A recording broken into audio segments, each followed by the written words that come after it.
Hello guys, good morning. Luto na naman mga kaibigan kasi ayan oh. Ito ang tinatawag na dahon ng ampalaya. Ayan, patingin. Ampalaya ba? Ito ang paborito ko sa ibang bansa. Ay, yan yung ampalayang mapait. Mali pala pare. Ano ba yan? Malunggay pala. Ay, yung malunggay yan Sorry. pare eh. Malunggay pala. Parang madilim tayo dito. Ayan oh. Ayan. Maling araw pa. Buti na lang yung napuntahan namin, maraming Niligaw.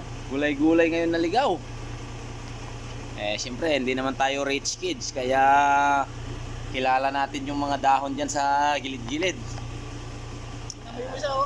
Ay. Namin yung isa naghahanap pa ng ligaw. Doon, yung isa oh. Kung ano-ano na lang kinukuha. Pati... Baka matapakan, may ligaw na tayo ni Bongbongsan.